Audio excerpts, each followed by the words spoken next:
Hi. A couple days ago, we saw the empirical support that Brad Burroughs, who was born blind, was able to give to his account of seeing in his near-death experience. Today, I have another form of confirmation, the converted skeptic. And I'd like to introduce you to Harvard neurosurgeon, Dr. Eben Alexander. In 2008, he contracted a rare illness that shut down his neocortex. That's a part of the brain that gives us consciousness, that makes us human.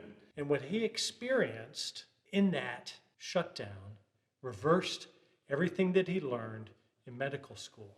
Because in that state, he found himself alive as never before. He was experiencing a world in which time and space became far more expansive than anything he could ever conceive.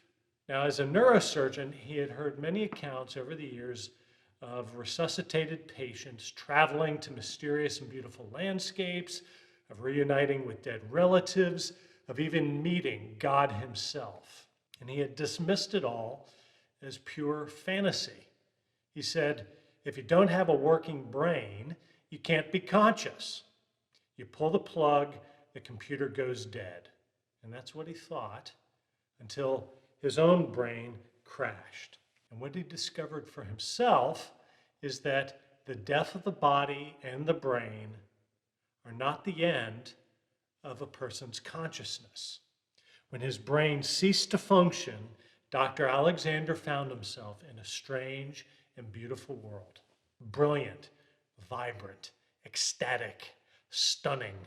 He said, I could heap one adjective after another to describe what this world looked like and felt like, but they'd all fall short.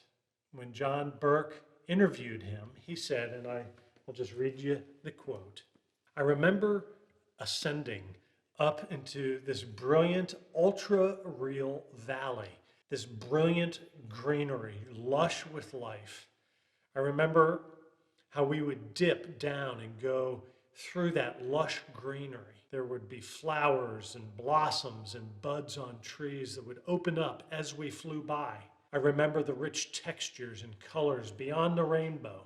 In that beautiful valley, as we would come up and ascend above all that greenery, I could see that there were hundreds of souls dancing.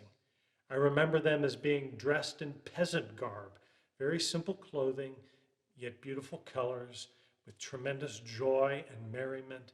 And there were lots of children playing and dogs jumping. It was just a wonderful festival. And it was all being fueled because up above, in the velvety skies above, were pure spiritual beings, orbs of golden light, swooping and swirling in formation, leaving sparkling golden trails emanating these hymns, chants, anthems, powerful like a tsunami wave, crescendo after crescendo of the most beautiful music, waves washing through me.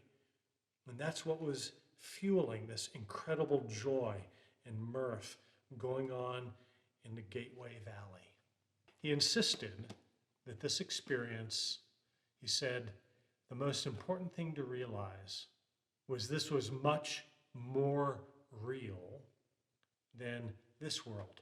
Far sharper, crisper, more real than the world that you and I are sitting in. This world is dreamlike in comparison. So take it from Dr. Alexander. As real as our day-to-day world feels, there is a far more really real reality that awaits us just beyond our reach. It's the last thing he ever expected to discover, but when he did and returned to tell us about it, this is his story. And that is today's Lenten vision, and I'll see you tomorrow.